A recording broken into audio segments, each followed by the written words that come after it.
শিক্ষার্থী বন্ধুরা, আজকে আমরা আলোচনা করব জুওলজির 11 অধ্যায় জিন তত্ত্ব ও বিবর্তন নিয়ে। এই অধ্যায়ের দুইটি অংশ, একটি হচ্ছে জিন তত্ত্ব, আরেকটি বিবর্তন। আমরা ধারাবাহিকভাবে দুটি অংশ আলোচনা করব। এখন আমরা আলোচনা করব জিন তত্ত্ব। প্রথমে আমরা দুটি সংজ্ঞা জেনে নিই। একটি হচ্ছে বংশগতি, আরেকটি হচ্ছে জেনেটিক্স। বংশগতি কি? যে প্রক্রিয়ায় পিতামাতার বিভিন্ন ধরনের বৈশিষ্ট্য তাদের সন্তান সন্ততিতে সঞ্চারিত হয়, এই প্রক্রিয়াকে বলা হয় বংশগতি। কি ধরনের বৈশিষ্ট্য সঞ্চারিত হতে পারে? যেমন পিতামাতার আকার, আকৃতি, চেহারা, দেহের গঠন প্রকৃতি, শারীরবৃত্ত, আচরণ ইত্যাদি বিভিন্ন ধরনের বৈশিষ্ট্য যখন সন্তান সন্ততিতে সঞ্চারিত হয় পিতামাতা থেকে, এটাই হলো বংশগতি। জেনেটিক্স জীববিজ্ঞানের যে শাখায় জিনের গঠন, প্রকরণ, মিউটেশন, জেনেটিক ইঞ্জিনিয়ারিং এইসব নিয়ে আলোচনা করা হয়, সেটাকেই বলা হয় জেনেটিক্স। তাহলে জিন নিয়ে যে আলোচনা সেটাই হচ্ছে জেনেটিক্স। এখানে তোমরা যাকে দেখতে পাচ্ছ নিশ্চয় তোমরা একে চিনো, বিজ্ঞানী গ্রেগর জোহান মেন্ডেল। তাকে জেনেটিক্সের জনক বলা হয়, কারণ তিনি জিন তত্ত্ব নিয়ে গবেষণা করেন এবং তিনি দুইটা সূত্র দেন, যে সূত্রগুলোকে মেন্ডেলের প্রথম সূত্র এবং দ্বিতীয় সূত্র বলা হয়। এগুলোকে মেন্ডেলিয়ান ইনহেরিটেন্সও বলা হয়। প্রায় 34 ধরনের মটরশুঁটি নিয়ে তিনি কাজ করেন। 34 ধরনের মটরশুঁটি।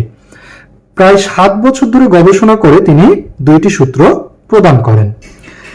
এখানে তিনি মটরশুঁটিগুলোর 7 জোড়া বিপরীত বৈশিষ্ট্য নিয়ে কাজ করেন।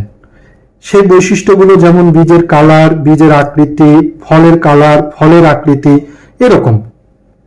তো তিনি মটরশুঁটি উদ্ভিদকে বেছে নেওয়ার কারণ হচ্ছে যে প্রথমত মটরশুঁটি উদ্ভিদের আয়ুষ্কালটা খুবই কম, যার ফলে খুব সহজে ফলাফলগুলো আমরা অল্প সময়ে পেয়ে যাই। সবচেয়ে বড় সুবিধা হচ্ছে যে এই যে বিভিন্ন ধরনের বৈশিষ্ট্যগুলো মটরশুঁটিতে ভিন্ন ভিন্ন ক্রোমোজোমে অবস্থিত। এই যে 7 জোড়া বিপরীতধর্মী বৈশিষ্ট্য, 7 জোড়া বিপরীতধর্মী বৈশিষ্ট্য ভিন্ন ভিন্ন ক্রোমোজোমে অবস্থিত। একই ক্রোমোজোমে একাধিক বৈশিষ্ট্য নিয়ন্ত্রিত জিন নেই, যার ফলে ক্রস করতে কোনো ঝামেলা হয়নি বা ক্রসের ফলাফলে কোনো ঝামেলা হয়নি। এজন্য তিনি মটরশুঁটি উদ্ভিদ নিয়ে গবেষণা করেন। তিনি যে দুইটি সূত্র প্রদান করেন, এই দুইটি সূত্র সুপ্রতিষ্ঠিত হওয়ার আগেই তিনি মারা যান। তার মৃত্যুর প্রায় 16 বছর পর 3 দেশ থেকে 3 বিজ্ঞানী পৃথক পৃথক ভাবে জিন তত্ত্ব নিয়ে আলোচনা করেন, গবেষণা করেন। সেই বিজ্ঞানীরা হলেন বিজ্ঞানী হিউগো দা ভ্রিস, কার্ল করেন্স এবং বিজ্ঞানী স্টেরমেক। তারা পৃথকভাবে আলোচনা করে মেন্ডেলের মতোই একই ফলাফল পান। তো আমরা এই দুটি সূত্র নিয়ে আলোচনা করব। তার আগে আমাদেরকে জিন তত্ত্ব রিলেটেড কিছু শব্দ আমাদেরকে জেনে নিতে হবে, যে শব্দগুলো সম্পর্কে আমাদের স্বচ্ছ ধারণা থাকা উচিত। যেমন সেই শব্দগুলো হচ্ছে ফ্যাক্টর বা জিন, লোকাস, হোমোলগাস ক্রোমোজোম, অ্যালিল বা অ্যালিলোমর্ফ। প্রথমে আমরা জেনে নিব ফ্যাক্টর বা জিন। ক্রোমোজোমের মধ্যে যে ডিএনএটা থাকে, এই ডিএনএর একটা নির্দিষ্ট অংশ, মনে করি এই অংশটুকু, এই নির্দিষ্ট অংশটুকু জীবের বৈশিষ্ট্য নিয়ন্ত্রণ করে। এই অংশটুকুকে জীবের বৈশিষ্ট্য নিয়ন্ত্রণকারী ভৌত ও কার্যিক একক বলা হয়। এই অংশটুকুকেই বিজ্ঞানী মেন্ডেল ফ্যাক্টর বলেন এবং এই ফ্যাক্টরকে পরবর্তীতে বিজ্ঞানী জোহানসেন জিন বলে থাকেন। আমরা জানি যে একটা ক্রোমোজোমের মধ্যে ডিএনএ থাকে। ক্রোমোজোম কই থাকে? ক্রোমোজোম কোষের মধ্যে যে নিউক্লিয়াস থাকে, নিউক্লিয়াসের মধ্যে কিন্তু ক্রোমোজোম থাকে, আর এই ক্রোমোজোমের মধ্যে ডিএনএ থাকে। যে দেখো এখান থেকে ক্রোমোজোম, ক্রোমোজোমের মধ্যে ডিএনএ। একটা ডিএনএর সকল অংশটুকুতে জিন থাকে না। আমরা জানি ডিএনএ থেকে একসূত্রক আরএনএ তৈরি হয়, একসূত্রক আরএনএ তৈরি হয়। আবার এই আরএনএ পরবর্তীতে প্রোটিন তৈরি করে থাকে। এই প্রোটিনটাই জীবের বৈশিষ্ট্য প্রকাশ করে। তাহলে এই যে ডিএনএ যে অংশটুকু আরএনএ তৈরি করতে পারে এই অংশটুকুর নামই হচ্ছে জিন। তাহলে মনে করি যে এই অংশটুকু ডিএনএ এর আরএনএ তৈরি করতে পারে, তাহলে এই অংশটুকু হচ্ছে ডিএনএ এর জিন। তাহলে জিনের যদি আমরা খুব সহজভাবে সংজ্ঞা নিই, তাহলে সংজ্ঞাটা হচ্ছে জিন হচ্ছে ডিএনএ এর কর্মক্ষম অংশ, যে অংশটুকু আরএনএ তৈরি করতে পারে তাকেই জিন বলা হয়। একটা ডিএনএ তে একাধিক জিন থাকতে পারে। সাপোজ মনে করো এই অংশটুকুতে জিন আছে, আবার মনে করো ডিএনএ এর এই অংশটুকুতে জিন আছে। তাহলে যে অংশটুকুতে জিন আছে সেটুকুই আরএনএ তৈরি করতে পারে, আর যে অংশটুকুতে জিন নেই সে অংশটুকু আরএনএ তৈরি করতে পারে না। এবার দেখবো আমরা লোকাস। এই যে মনে করো যে এই ক্রোমোজোমটার এই জায়গাতে যে ডিএনএটা ছিল, এই ডিএনএ এর একটা নির্দিষ্ট অংশে কিন্তু জিন ছিল। তাহলে এই জিনটা ক্রোমোজোমের যে জায়গাটাতে অবস্থান করতেছে এই জায়গাটাকে বলা হয় লোকাস। হতে পারে সে জায়গাটা এটা জায়গা বা এরকম জায়গা বা এরকম জায়গা। তাহলে একটা ক্রোমোজোমে কিন্তু একাধিক লোকাস থাকতে পারে এবং একাধিক লোকাসে জিন থাকতে পারে। তাহলে লোকাস হচ্ছে জিন যে জায়গাতে থাকতে পারে সে জায়গাটার নাম হচ্ছে লোকাস। আমরা মনে রাখতে পারি লোকেশন, লোকেশন মানে হচ্ছে কি জায়গা। তাহলে লোকাস হচ্ছে জিনের জায়গা, লোকেশন থেকে লোকাস। তাহলে জিন ক্রোমোজোমের যে জায়গাতে অবস্থান করবে সে জায়গাটাকে বলা হয় লোকাস। এবার আমরা দেখব হোমোলোগাস ক্রোমোজোম। হোমোলোগাস ক্রোমোজোম মানে হচ্ছে সমসংস্থ ক্রোমোজোম। সমসংস্থ ক্রোমোজোম। সমসংস্থ ক্রোমোজোম মানে কি? সমসংস্থ ক্রোমোজোম মানে হচ্ছে দুইটি ক্রোমোজোম যার একটি পিতা হতে আগত আরেকটি মাতা হতে আগত। আমরা জানি মানুষের ক্ষেত্রে 46টি ক্রোমোজোম থাকে। এই 46টি ক্রোমোজোম 23 ধরনের ক্রোমোজোম, যার 23টি ক্রোমোজোম পিতা শুক্রাণুর মাধ্যমে দিয়েছে আর 23টি ক্রোমোজোম মাতা ডিম্বাণুর মাধ্যমে দিয়েছে। এই 23টি ক্রোমোজোমকে আমরা নাম্বারিং করে থাকি 1 2 3 4 5 এভাবে 23 জোড়া ক্রোমোজোম বলে থাকি। প্রতি জোড়া ক্রোমোজোমের একটি এসেছে পিতা থেকে আরেকটি এসেছে মাতা থেকে। যদি আমরা বলি যে এরকম একটি, এটা একটা ক্রোমোজোম, 1 নম্বর ক্রোমোজোম, 1 নম্বর ক্রোমোজোমের মধ্যে দেখো এই ক্রোমোজোমটা তোমার পিতা দিয়েছে আর এই ক্রোমোজোমটা তোমার মাতা দিয়েছে। এই ক্রোমোজোমের মধ্যে এই জায়গাতে মনে করে জিন আছে, ঠিক একই ধরনের জিন এই জায়গাতে এই ক্রোমোজোমে রয়েছে। এই ক্রোমোজোমের এই লোকাসে যে জিনটা থাকে একই ধরনের ক্রোমোজোমের একই লোকাসে একই ধরনের জিন থাকবে। ধরো এই জায়গাতে যদি জীবের উচ্চতার জন্য দায়ী জিন থাকে তাহলে এই জায়গাতেও উচ্চতার জন্য দায়ী জিন থাকবে। এই জায়গাতে যদি জীবের রঙের জন্য দায়ী জিন থাকে তাহলে এই জায়গাতেও জীবের রঙের জন্য দায়ী জিন থাকবে। তখন এই ধরনের ক্রোমোজোমকে আমরা বলবো হোমোলোগাস ক্রোমোজোম। তাহলে হোমোলোগাস ক্রোমোজোম মানে কয়টা ক্রোমোজোম? দুইটা ক্রোমোজোম, যার একটি কি পিতা হতে আগত আরেকটি মাতা হতে আগত। এরকম ভাবে যদি আমরা বলি যে মানুষের কতটি হোমোলোগাস ক্রোমোজোম আছে, তাহলে অবশ্যই 23টি হোমোলোগাস ক্রোমোজোম আছে। 23টি হোমোলোগাস ক্রোমোজোম আছে। 23টি হোমোলোগাস ক্রোমোজোম মানে 46টি ক্রোমোজোম। এই 46টি ক্রোমোজোমের মধ্যে 44টি হচ্ছে অটোজোম আর 2টি হচ্ছে সেক্স ক্রোমোজোম। এই সেক্স ক্রোমোজোমটা যদি এক্স এবং ওয়াই হয় তাহলে সেই বাচ্চাটি হয় ছেলে, আর যদি এক্স এবং এক্স হয় তাহলে সেই বাচ্চাটি হয় মেয়ে। তাহলে এখানে আমরা যে কম্বিনেশনটা দেখতে পাচ্ছি এই কম্বিনেশনে এক্স এবং ওয়াই রয়েছে, অতএব এই বাচ্চাটি হচ্ছে ছেলের। তাহলে এই বাচ্চাটি হচ্ছে ছেলে, তাহলে এই ক্রোমোজোমটি হচ্ছে একটি ছেলের ক্রোমোজোম। তাহলে এই ছেলেতে 23টি হোমোলোগাস ক্রোমোজোম রয়েছে, যার প্রতিটি হোমোলোগাস ক্রোমোজোমে একটি এসেছে পিতা থেকে আরেকটি এসেছে মাতা থেকে। যেমন এটি একটি কি পিতা হতে, এটা কি মাতা হতে, এটা কি পিতা হতে, এটা কি মাতা হতে। এইভাবে পিতা শুক্রাণু এবং মাতা ডিম্বাণুর মাধ্যমে জাইগোটে টোটাল 46টি ক্রোমোজোম দিয়ে একটি বাচ্চা তৈরি করে। এবার আমরা দেখব অ্যালিল এবং অ্যালিলোমর্ফ। কোন হোমোলোগাস ক্রোমোজোমে সাপোজ মনে করো এটা একটা হোমোলোগাস ক্রোমোজোম, তার মানে দুইটি ক্রোমোজোম, এটা এসেছে কি পিতা হতে মনে করো আর এটা এসেছে মাতা হতে। তাহলে এই ক্রোমোজোমের এই লোকাসে যেই জিন আছে ঠিক একই ধরনের আরেকটি ক্রোমোজোম মাতাতে পাবো, ঠিক এই মাতার এই লোকাসেও একই ধরনের জিন থাকবে। এই ক্রোমোজোমের এই লোকাসে যদি কালারের জিন থাকে তাহলে এটাও কি কালারের জিন হবে, এটা যদি উচ্চতার জিন হয় এটাও কি উচ্চতার জিন হবে। তাহলে হোমোলোগাস ক্রোমোজোমের একই লোকাসে যে দুইটি জিন থাকে এই জিন দুটিকে একটিকে আরেকটির অ্যালিল বলা হয়। তাহলে এটা হচ্ছে এটার অ্যালিল। ধরি এই জিনটার নাম হচ্ছে এ, এই জিনটার নাম হচ্ছে এ, ছোট হাতের এ, এটা হচ্ছে বড় হাতের এ। তাহলে এ হচ্ছে ছোট হাতের এর অ্যালিল, বা ছোট হাতের এ হচ্ছে বড় হাতের এর অ্যালিল। তাহলে অ্যালিলটা আমরা কি জানলাম? হোমোলোগাস ক্রোমোজোমের একই লোকাসে যে জিন জোড়া অবস্থান করে সেই জিন জোড়ার একটিকে অপরটির অ্যালিল বলা হয়। ওকে, এবার এই অ্যালিল দুইটি যে হোমোলোগাস ক্রোমোজোমে অবস্থান করতেছে এই একই সাথে অবস্থান করাটাকে আমরা আবার বলি অ্যালিলোমর্ফ। এবার আমরা জেনে নিব হোমোজাইগাস, হেটারোজাইগাস, হেমিজাইগাস, মাল্টিপল জিন, প্লিওটপিজম, সাইটোজিন বা প্লাজমা জিন। হোমোজাইগাস, হোমো মানে একই এবং জাইগাস এসেছে জাইগোট থেকে। একটা জাইগোটে যতগুলো ক্রোমোজোম থাকে সেই ক্রোমোজোমের মধ্যে যেগুলো হোমোলোগাস ক্রোমোজোম সেই হোমোলোগাস ক্রোমোজোমের একই লোকাসের অ্যালিলগুলো যদি একই ধরনের হয় তাকেই বলা হয় হোমোজাইগাস, আর যদি ভিন্ন ধরনের হয় অ্যালিলগুলো তখন তাকে বলা হয় হেটারোজাইগাস। হেটারো মানে ভিন্ন। খেয়াল করো, এক্ষেত্রে এটা হচ্ছে একটি ক্রোমোজোম, এটা একটি ক্রোমোজোম, এবং এই দুইটি ক্রোমোজোম হচ্ছে একটি পিতা হতে আগত আর একটি মাতা হতে আগত।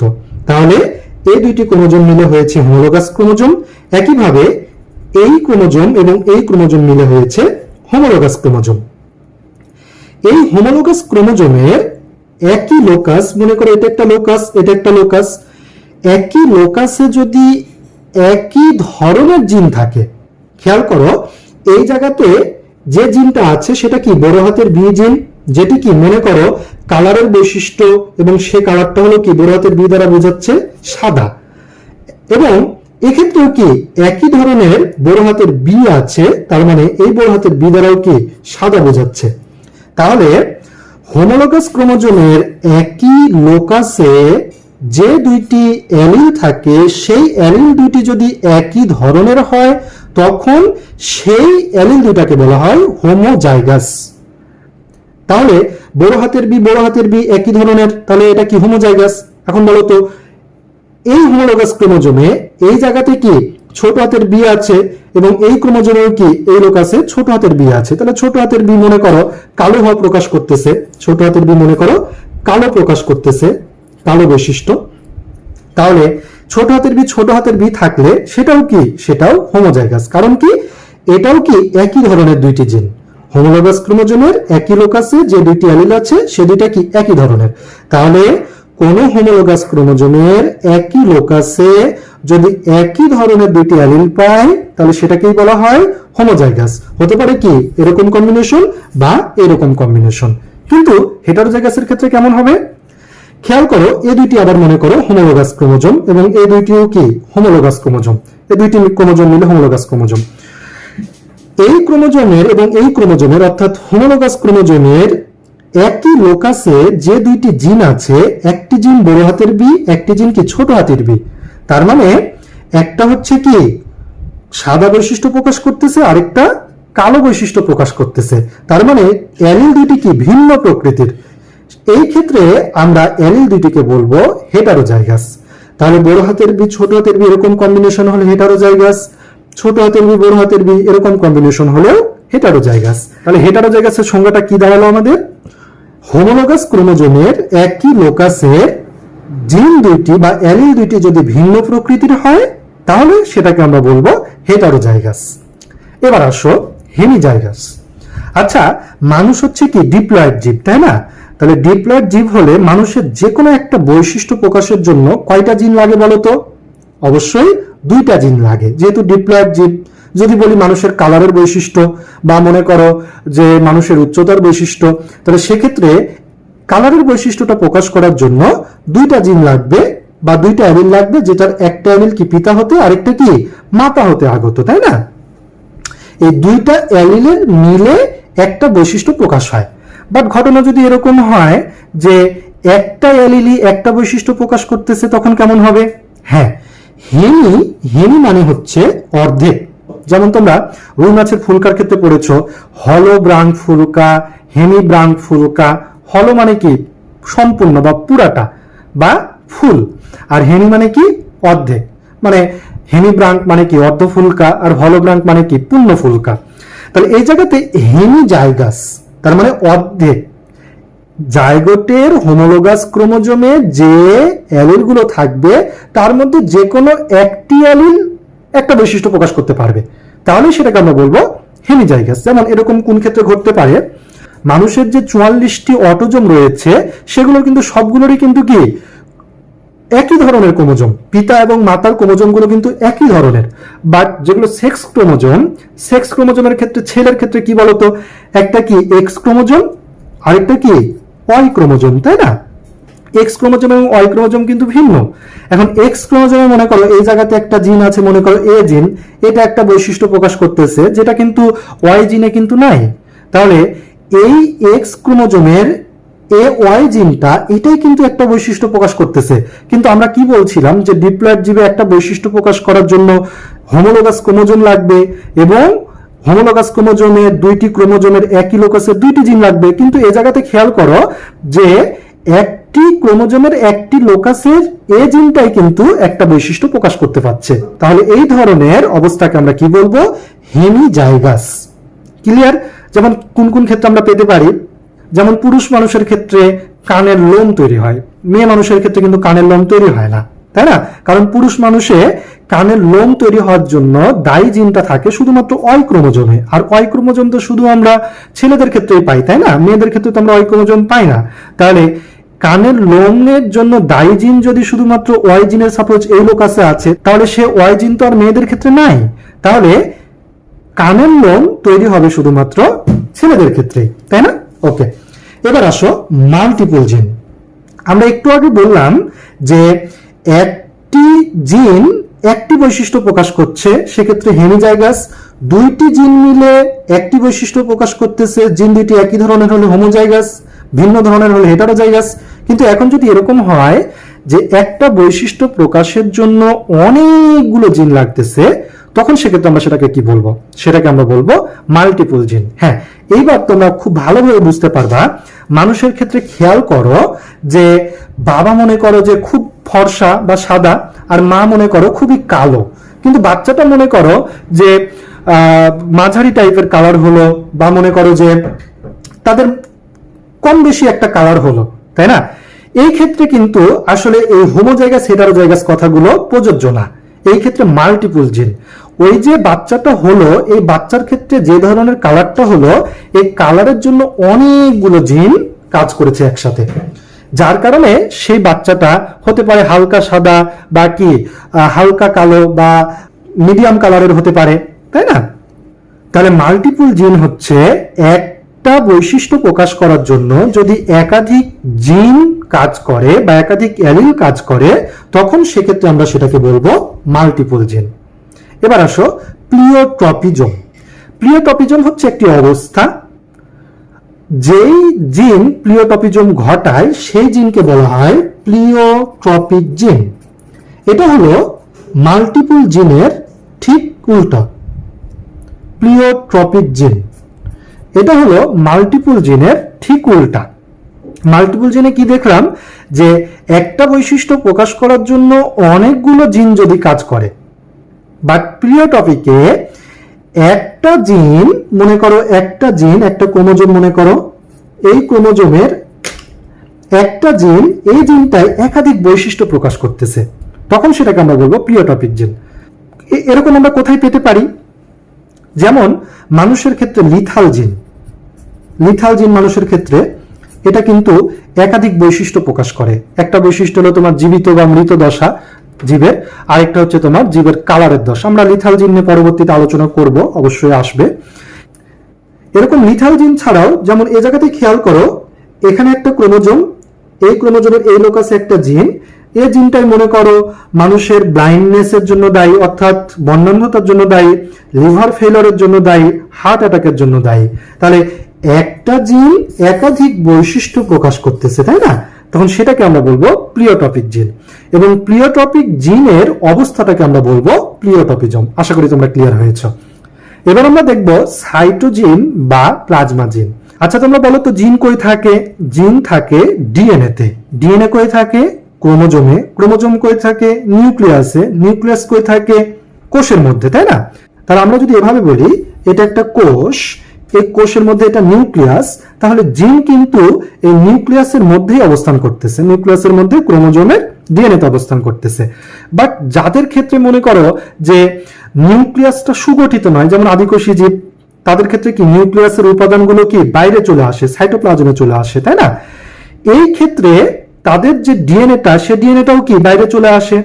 তাহলে ডিএনএ বাইরে চলে আসে মানে কি জিনও বাইরে চলে আসে। তাহলে কোন জীবের ক্ষেত্রে জিন যদি নিউক্লিয়াসের বাইরে সাইটোপ্লাজমে অবস্থান করে, সেক্ষেত্রে সেই জিনকে আমরা বলবো সাইটোজিন বা প্লাজমা জিন। সাইটোপ্লাজমে অবস্থিত জিন সাইটোজিন, বা এটাকে আমরা আবার কি বলতে পারি? প্রোটোপ্লাজম বলতে পারি না?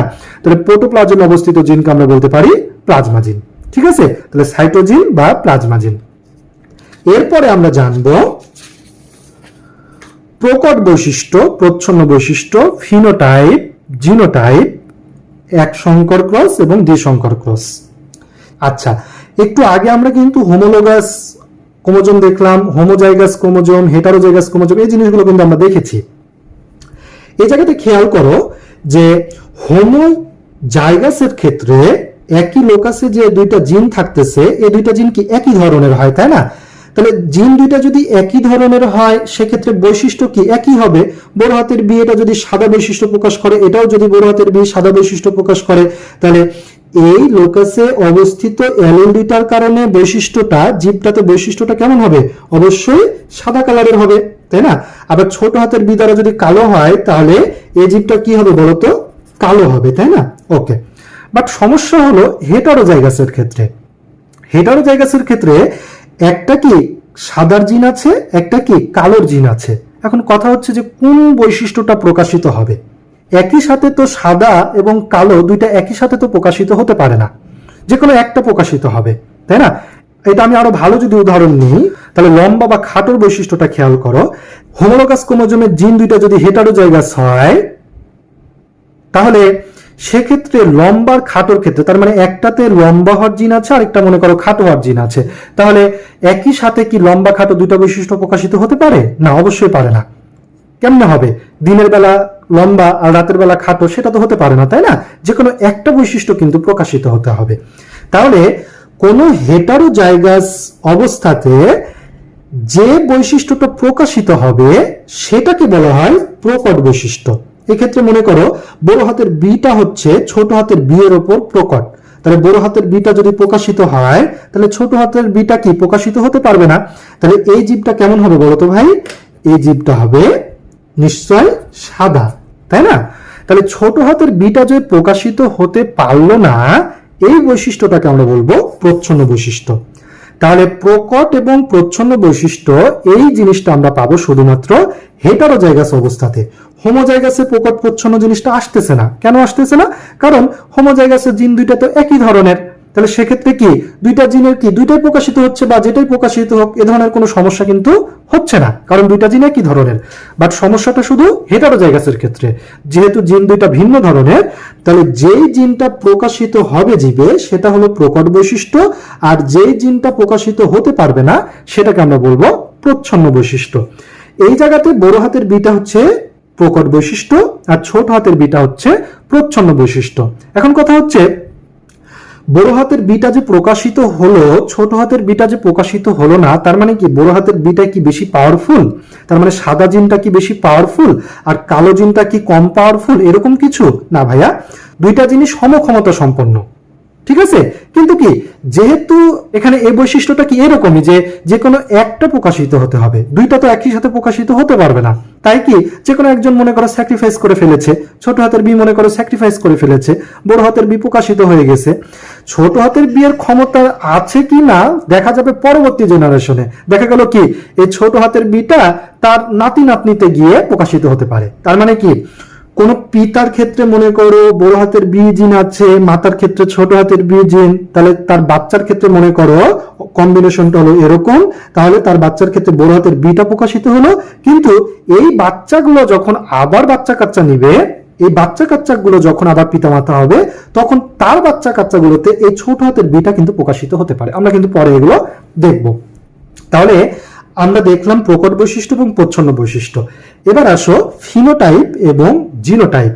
এই জায়গাতে কিন্তু আমরা সবসময় দুইটা জিনিস ব্যবহার করতেছি। একটা দেখো এই যে এরকম সাদা বা কালো কথা বলছি, আরেকটা আবার বি বি এরকম ধরনের কথা বলছি। তাহলে ফিনোটাইপ জিনিসটা কি? জিনোটাইপ দ্বারা নিয়ন্ত্রিত জীবের বাহ্যিক লক্ষণকে ফিনোটাইপ বলে। এই যে দেখো এই বড় হাতের বি ছোট হাতের বি এই কম্বিনেশনে বড় হাতের বি প্রকট হওয়ার কারণে আমরা বলতেছি যে এই জীবটা সাদা, তাহলে এই সাদা বৈশিষ্ট্যটাই হচ্ছে ফিনোটাইপ বৈশিষ্ট্য। এই কালো বৈশিষ্ট্যটা এখানে এটা হলো ফিনোটাইপ বৈশিষ্ট্য, এই সাদা বৈশিষ্ট্যটা এটা হচ্ছে এখানে ফিনোটাইপ বৈশিষ্ট্য। এই যে এই জায়গাতে দেখো তো, এই জায়গাতে ছোট হাতের বি বড় হাতের বি, যদি বড় হাতের বি প্রকট হয় এই জীবটা কি হবে? হ্যাঁ, এটাও কিন্তু তাহলে সাদা হবে, তাই না? কারণ বড় হাতের বি হচ্ছে প্রকট আর বড় হাতের বি সাদা প্রকাশ করতেছে। তাহলে এই সাদা বৈশিষ্ট্যটা হচ্ছে ফিনোটাইপ বৈশিষ্ট্য। আর জিনোটাইপ কি? এই যে এই জিন দুইটা, এই জিন দুইটাকে আমরা বলি জিনোটাইপ। তাহলে জিনোটাইপের সংজ্ঞাটা আমরা কি নিব? কোন জীবের লক্ষণ প্রকাশ করার জন্য জিন দুইটাকে বা জিন যুগলকে আমরা একসাথে বলি জিনোটাইপ। ওকে, এবার আমরা চলে আসব এক সংকর ক্রস এবং দ্বিসংকর ক্রস। এক সংকর ক্রস বা মনোহাইব্রিড, মনো মানে হচ্ছে এক। মনোহাইব্রিড ক্রস কি? জীবের এক জোড়া বিপরীত বৈশিষ্ট্যের দিকে খেয়াল রেখে যে ক্রস ঘটানো হয় এটাকে বলা হয় মনোহাইব্রিড ক্রস। এখানে এক জোড়া বিপরীত বৈশিষ্ট্য মানে কি? বৈশিষ্ট্যটা কিন্তু একটাই, হতে পারে সেটা কি রঙের বৈশিষ্ট্য বা হতে পারে সেটা কি উচ্চতার বৈশিষ্ট্য, কিন্তু এই রঙের বৈশিষ্ট্যের মধ্যে বিপরীত বৈশিষ্ট্য তার মানে এক জোড়া, যেমন কি হতে পারে সেটা কি সাদা বা কি কালো। উচ্চতার মধ্যে কি হতে পারে? হতে পারে সেটা কি লম্বা বা হতে পারে খাটো, তাই না? তাহলে যদি শুধু কোন জীবের মধ্যে রঙের মধ্যে ক্রস ঘটানো হয়, এই রঙের দিকটাকে যদি খেয়াল রেখে শুধু ক্রস ঘটানো হয়, বা শুধু কি উচ্চতার দিকটা খেয়াল রেখে যদি ক্রস ঘটানো হয়, তাহলে কি এক জোড়া বিপরীত বৈশিষ্ট্য নিয়ে ক্রস হলো না? এক্ষেত্রে আমরা সেটাকে বলবো মনোহাইব্রিড ক্রস। ডায়াব্রিড ক্রস কি? দুই জোড়া বিপরীত বৈশিষ্ট্য, কোন জীবের মধ্যে রঙও নিলাম আমরা, উচ্চতাও নিলাম, রঙের মধ্যে সাদা কালো, উচ্চতার মধ্যে লম্বা খাটো, তাহলে কি দুই জোড়া বিপরীত বৈশিষ্ট্য হয়ে গেল। তাহলে দুই জোড়া বিপরীত বৈশিষ্ট্যের মধ্যে যদি ক্রস ঘটানো হয় সেক্ষেত্রে আমরা সেটাকে বলবো ডাইহাইব্রিড ক্রস। খেয়াল করো, আমরা এই জায়গাতে এক সংকর দেখাবো বা মনোহাইব্রিড ক্রস দেখাবো। মনোহাইব্রিড ক্রসের জন্য আমরা একটা পিতা নিলাম আর একটা মনে করো মাতা নিলাম। পিতা মাতার এই জায়গাতে আমরা উচ্চতার বৈশিষ্ট্যটা আমরা নিচ্ছি। ধরি পিতা টল বা কি লম্বা, এই লম্বাটা হচ্ছে কি ফিনোটাইপ বৈশিষ্ট্য, আর টিটি এটা হলো কি জিনোটাইপ বৈশিষ্ট্য। তার মানে টিটা হচ্ছে লম্বা হওয়ার জন্য দায়ী জিন। মাতার ক্ষেত্রে ছোট হাতের টি নিয়েছি, তার মানে এটা হলো জিনোটাইপ, এবং এই জিনোটাইপ দ্বারা যে ফিনোটাইপটা আসতেছে সেটা হলো কি খাটো। তাহলে এখানে কি এক জোড়া বিপরীত বৈশিষ্ট্যের মধ্যে আমরা ক্রস ঘটাচ্ছি। এক জোড়া বিপরীত বৈশিষ্ট্যের মধ্যে যখন আমরা ক্রস ঘটাবো তখন খেয়াল করো এই জায়গাতে কিন্তু আমরা বিশুদ্ধ লম্বা নিয়েছি বা হোমোজাইগাস লম্বা নিয়েছি, তাই না? কারণ দুইটা মানে পিতার ক্ষেত্রে যে দুইটা জিন আছে, অর্থাৎ পিতার বাপের থেকে এবং পিতার মাত থেকে আগত, সে দুইটা জিনই কি একই ধরনের হোমোজাইগাস। আবার মাতার ক্ষেত্রেও একই অবস্থা, মাতার বাবার থেকে এবং মাতার মাত থেকে যেগুলো এসেছে সেগুলো কি একই ধরনের, তাই না? যে দুইটাই কিন্তু খাটোর। তো এদের মধ্যে যখন আমরা ক্রস ঘটাবো, ক্রস ঘটানোর ক্ষেত্রে পিতা যতগুলো গ্যামিট তৈরি করবে সবগুলোই কি বড় হাতের টি যুক্ত, এবং মাতা যতগুলো গ্যামিট তৈরি করবে সবগুলোই কি ছোট হাতের টি যুক্ত। এদের এই গ্যামিটগুলোর মধ্যে যখন ক্রস ঘটবে তখন বাচ্চার কম্বিনেশনটা হবে বড় হাতের টি এবং ছোট হাতের টি, এবং বাচ্চাটা হবে কি হেটারোজাইগাস। এই জায়গাতে হেটারোজাইগাস তার মানে কি যে কোনো একটা বৈশিষ্ট্য কিন্তু প্রকাশিত হতে হবে। তাহলে ধরি বড় হাতের টিটা যদি প্রকট হয় তাহলে বড় হাতের টি এর দ্বারাই জীবের বৈশিষ্ট্য নিয়ন্ত্রিত হবে। তাহলে বড় হাতের টি এর কারণে এই বাচ্চাটা কি হবে লম্বা হবে, তাই না? তাহলে এই লম্বা বৈশিষ্ট্যটা হচ্ছে এই জায়গাতে কিন্তু প্রকট বৈশিষ্ট্য, আর এই যে ছোট হাতের টিটা প্রকাশিত হতে পারে নাই এটা হচ্ছে কি প্রচ্ছন্ন বৈশিষ্ট্য, তাই না? এবার দেখবো দ্বিসংকর ক্রস বা ডাইহাইব্রিড ক্রস। দ্বিসংকর ক্রসে আমরা কি বললাম বলতো, যে দুই জোড়া বিপরীত বৈশিষ্ট্য নিয়ে আমরা কাজ করব, তাই না? দুই জোড়া বিপরীত বৈশিষ্ট্যের মধ্যে আমরা ক্রস ঘটাবো। তাহলে এই জায়গাতে খেয়াল করো, এইটা হলো পিতার কম্বিনেশন আর এটা হচ্ছে মাতার কম্বিনেশন। এখানে আসলে আমরা মটরশুটির বীজের ক্ষেত্রে নিয়েছি। তো মটরশুটি বীজের ক্ষেত্রে, যেটা পিতার ক্ষেত্রে, সেটার ক্ষেত্রে মটরশুটি বীজটা কি ইয়েলো কালারের এবং কি রাউন্ড, তাই না? তাহলে কি এটা কি, এটা একটা বৈশিষ্ট্য, এটা একটা বৈশিষ্ট্য। আবার মাতার ক্ষেত্রে কি মটরশুটির বীজটা কি গ্রিন এবং কি রিঙ্কেলড, কুঞ্চিত। রিঙ্কেলড মিন হচ্ছে কুঞ্চিত। তাহলে এটা একটা বৈশিষ্ট্য, এটা একটা বৈশিষ্ট্য। তাহলে এটা এক জোড়া বিপরীত বৈশিষ্ট্য, এটা এক জোড়া বিপরীত বৈশিষ্ট্য। তার মানে আমরা টোটাল দুই জোড়া বিপরীত বৈশিষ্ট্যের মধ্যে যখন ক্রস ঘটাবো সেক্ষেত্রে ডাইহাইব্রিড ক্রস বলবো আমরা। ওকে, মনোহাইব্রিড ক্রস এবং ডাইহাইব্রিড ক্রস জিনিসটা কি বিস্তারিত আমরা নেক্সট ক্লাসে আলোচনা করব। তো আপাতত এটুকু থাকবে, পরবর্তীতে আরো বিস্তারিত তোমরা জানতে পারবে। এবার আমরা দেখব প্যারেন্টাল অপত্য বংশ, test cross, back cross, genome, autosome, sex chromosome এবং পানেট স্কয়ার। প্যারেন্টাল, প্যারেন্ট মানে কি পিতামাতা। তাহলে যারা ক্রসে অংশগ্রহণ করবে তাদেরকেই পিতামাতা বলা হয় বা প্যারেন্টস বলা হয়। তাহলে যে বংশধরগুলো ক্রসে অংশগ্রহণ করছে বা পিতামাতা সাজতেছে তারা কি প্যারেন্টাল বংশ। আর ক্রসের ফলে যে বাচ্চা কাচ্চাগুলো তৈরি হচ্ছে সেই বাচ্চা কাচ্চাগুলোকে বলা হয় অপত্য বংশ। প্যারেন্টাল বংশকে আমরা সংক্ষেপে পি দ্বারা প্রকাশ করি আর অপত্য বংশকে আমরা এফ দ্বারা প্রকাশ করি। এফ কোথা থেকে আসলো? এফ হচ্ছে ফিলায়াল থেকে আসছে, ফিলায়াল থেকে। ফিলায়াল মানে হচ্ছে অপত্য, ফিলায়াল জেনারেশন। তো কোন ক্ষেত্রে যদি আমরা বলি যে P1 মানে কি প্যারেন্টস 1, যদি বলি P2 তার মানে কি প্যারেন্টস 2, যদি বলি F1 তার মানে কি অপত্য বংশধর, অপত্য জেনারেশন বা বাচ্চা কাচ্চা 1, F2 মানে বংশধর 2। ওকে, P1 থেকে কি যে বাচ্চা কাচ্চাগুলো হবে তাদেরকে কি F1 বলবো। এখন F1 গুলো যদি আবার প্যারেন্টস সাজে তখন সেটাকে বলবো কি P2, এবং P2 থেকে যে বাচ্চা কাচ্চাগুলো হবে তাদেরকে আমরা বলবো F2 জেনারেশন। ওকে, এবার আমরা দেখব টেস্ট ক্রস। টেস্ট ক্রসটা কি কোন জীবের জিনোটাইপ হোমোজাইগাস না হেটারোজাইগাস এই জিনিসটা জানার জন্য সেগুলোকে মাতৃবংশের বিশুদ্ধ প্রচ্ছন্ন জিনোটাইপ যুক্ত জীবের সাথে ক্রস। মনে করি এই জায়গাতে একটা জীব আছে, এই জীবটা কি হোমোজাইগাস না হেটারোজাইগাস এটা আমরা জানি না, কিন্তু এই জীবটা কি কালো, হ্যাঁ, বাট এটা হোমোজাইগাস কালো না হেটারোজাইগাস কালো এটা আমরা জানি না। তাহলে এই জীবের কম্বিনেশন কি হতে পারে? বড় হাতের বি বড় হাতের বি এটা একটা হতে পারে, ছোট হাতের বি বড় হাতের বি এটা একটা হতে পারে। দুইটার ক্ষেত্রে কিন্তু কালো হতে পারে, কিন্তু আমরা জানি না যে এই কম্বিনেশনটা হোমোজাইগাস কালো না হেটারোজাইগাস কালো।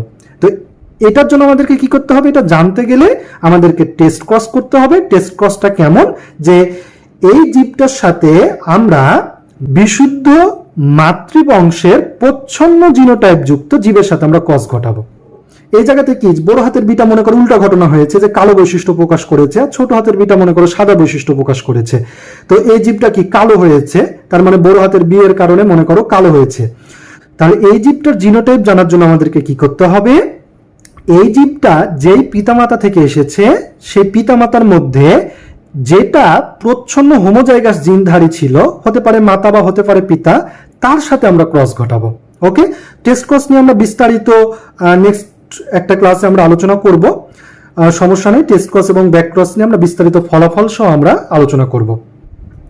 এবার হচ্ছে ব্যাক ক্রস। ব্যাক ক্রস হচ্ছে পিতামাতার ক্রসের ফলে যে F1 জেনারেশনটা পায়, এই F1 জেনারেশনের সাথে তাদের পিতামাতার যে কোনো একজনের সাথে ক্রস ঘটানোকে আমরা বলি ব্যাক ক্রস।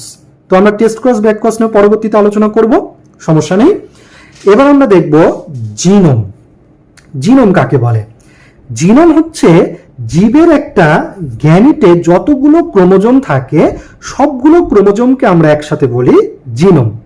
যদি আমরা মানুষের ক্ষেত্রে খেয়াল করি তাহলে মানুষ কি ডিপ্লয়েড জীব। ডিপ্লয়েড জীব মানে কি 46টা ক্রোমোজোম থাকে। এই 46টা ক্রোমোজোমের মধ্যে যদি পুরুষ হয় তাহলে পুরুষ কয় ধরনের গ্যামিট তৈরি করবে? 2 ধরনের। এবং সেই 2 ধরনের গ্যামিট গুলো কেমন? একটা কি 22টি অটোজোম যোগ কি একটা সেক্স ক্রোমোজোম, আরেকটি কি হতে পারে কম্বিনেশন, 22টি অটোজোম যোগ কি আরেকটি ওয়াই ক্রোমোজোম বিশিষ্ট সেক্স ক্রোমোজোম। এক্ষেত্রে এটা হচ্ছে একটা গ্যামিটের কম্বিনেশন, এটা হচ্ছে একটি গ্যামিটের কম্বিনেশন। 22 যোগ 1 23, 22 যোগ 1 23। তাহলে পুরুষের ক্ষেত্রে যে গ্যামিটগুলো তৈরি হয় বা শুক্রাণুগুলো তৈরি হয়, সেই শুক্রাণুতে কতটি ক্রোমোজোম থাকে? 23টি ক্রোমোজোম থাকে। হতে পারে এই কম্বিনেশনের অথবা হতে পারে এই কম্বিনেশনের। কিন্তু মাতার ক্ষেত্রে বা মায়ের ক্ষেত্রে কেমন হতে পারে বলতো? মায়ের ক্ষেত্রে 46টি ক্রোমোজোম, কিন্তু তারা যে গ্যামিটগুলো তৈরি করে তাদের ক্ষেত্রে সেক্স ক্রোমোজোম কিন্তু শুধু এক্স আছে, ওয়াই কিন্তু নাই। অতএব তারা যতগুলো গ্যামিট তৈরি করে সবগুলোই ঠিক এই কম্বিনেশনের, তাই না? আচ্ছা, তাহলে জিনোম হচ্ছে একটি গ্যামিটে যতগুলো ক্রোমোজোম থাকে সবগুলো ক্রোমোজোমকে আমরা বলবো জিনোম বা এক সেট ক্রোমোজোম, এক সেট ক্রোমোজোম। তাহলে একটা জীবে যদি বলি বা একটা জাইগোটে কয় সেট ক্রোমোজোম থাকে? একটা জীবে বা জাইগোটে 2 সেট ক্রোমোজোম বা 2টি জিনোম থাকে। একটি জিনোম মানে কি মানুষের ক্ষেত্রে? মানুষের ক্ষেত্রে একটি জিনোম মানে কি 23টি ক্রোমোজোম বা এক সেট ক্রোমোজোম মানে কি 23টি ক্রোমোজোম। তাহলে মানুষের ক্ষেত্রে জিনোম রয়েছে 2টি বা 2 সেট ক্রোমোজোম রয়েছে বা 46টি ক্রোমোজোম রয়েছে। এই যেমন এই জায়গাতে খেয়াল করো, 46টি ক্রোমোজোম মিলে একটা মানুষ তৈরি হয়েছে। তাহলে এই মানুষে 2 সেট ক্রোমোজোম বা 2টি জিনোম রয়েছে। এবার আসো অটোজোম এবং সেক্স ক্রোমোজোম। এই যে 46টি ক্রোমোজোম রয়েছে, এই 46টি ক্রোমোজোমের মধ্যে 44টি ক্রোমোজোম মানুষের দেহকোষ গঠন করে এবং 2টি ক্রোমোজোম সেক্স গঠন করে, অর্থাৎ লিঙ্গ গঠন করে। এই 44টি ক্রোমোজোমকে বলা হয় অটোজোম আর এই 2টি ক্রোমোজোমকে বলা হয় সেক্স ক্রোমোজোম। এই সেক্স ক্রোমোজোমগুলো কি 2 ধরনের, একটা কি এক্স আর একটা কি ওয়াই। যদি কারো ক্ষেত্রে এক্স এবং ওয়াই ক্রোমোজোম বিশিষ্ট সেক্স ক্রোমোজোম থাকে তাহলে সেই বাচ্চাটি হয় ছেলে, আর যদি এক্স এবং এক্স ক্রোমোজোম বিশিষ্ট কম্বিনেশন হয় তাহলে সেই বাচ্চাটি হয় মেয়ে। ওকে, এই 44টি অটোজোমকে এ দিয়ে প্রকাশ করা হয়। এ মানে হচ্ছে অটোজোম। ওকে, সবগুলোকে আমরা এ দ্বারা প্রকাশ করি। যতগুলো 44টি ক্রোমোজোম রয়েছে সবগুলোকে আমরা এ দ্বারা প্রকাশ করে থাকি। ওকে, তাহলে এই জায়গাতে আমাদের 1 2 3 4 5 6 7 8 9 10 11 12 13 14 15 16 17 18 19 20 21 22। এই যে 22 জোড়া ক্রোমোজোম, এগুলো সবগুলোকে আমরা এ দ্বারা প্রকাশ করতে পারি, অর্থাৎ এগুলো হচ্ছে অটোজোম। আর এক্স আর ওয়াই মিলে যে 23তম জোড়া ক্রোমোজোম হয়েছে, এই 23তম জোড়া হচ্ছে সেক্স ক্রোমোজোম। যদি কোনো সেক্স ক্রোমোজোম কোনো বাচ্চার ক্ষেত্রে এক্স আর ওয়াই হয় তাহলে সেই বাচ্চাটি ছেলে, যদি এক্স আর এক্স হয় তাহলে সেই বাচ্চাটি হবে মেয়ে। এই 46টি ক্রোমোজোম কিন্তু মানুষের দেহের প্রতিটি কোষেই থাকে। আমরা যদি বলি যে মানুষের দেহের জনন কোষে কতটি ক্রোমোজোম থাকে, তাও 46টি। মানুষের দেহের হাতের একটি কোষে কতটি ক্রোমোজোম থাকে, তাও 46টি। মানুষের দেহের স্নায়ু কোষে কতটি ক্রোমোজোম থাকে, তাও কিন্তু 46টি। এই টপিকটা তোমরা হয়তো অনেকেই জানতা না। তাহলে মানুষ যেহেতু ডিপ্লয়েড জীব, তাই মানুষের ক্ষেত্রে যে কোনো কোষে যতগুলো ক্রোমোজোম থাকে সেই ক্রোমোজোম সংখ্যা হলো 46টি। ওকে, লাস্ট পয়েন্ট হচ্ছে পানেট স্কয়ার। বংশগতির পরীক্ষা ও গবেষণা করার সময় আমরা যে ফলাফলগুলো পাবো, এই যে যেমন এর সাথে এর ক্রস ঘটিয়ে আমরা যে ফলাফলগুলো পাবো, এই ফলাফলগুলো আমরা রেকর্ড করার জন্য এরকম টাইপের কিছু ছক ব্যবহার করে থাকি। এই ছকটাকে আমরা বলি চেকার বোর্ড বা পানেট স্কয়ার। নেক্সট ক্লাসে আমরা একদম আলোচনার মধ্যে প্রবেশ করব। মেন্ডেলের প্রথম সূত্র এবং দ্বিতীয় সূত্র নিয়ে আলোচনা করব এবং ধারাবাহিকভাবে কিন্তু আমাদের আলোচনাগুলো চলতে থাকবে। তো তোমরা যারা ক্লাসটি করলা, ক্লাস কেমন লাগলো তোমরা আমাকে কমেন্টে জানাবা। কোনো প্রশ্ন থাকলে তোমরা আমাকে কমেন্টে প্রশ্ন করতে পারো এবং ধারাবাহিকভাবে প্রতিটি অধ্যায়ের ভিডিও আমরা একে একে দিতে থাকবো। তোমরা ভিডিওগুলো পাওয়ার জন্য চ্যানেলটিকে সাবস্ক্রাইব করে রাখো এবং পাশে রাখা বেল আইকনটি ক্লিক করে রাখো। ধন্যবাদ সবাইকে, ভালো থাকো, সুস্থ থাকো।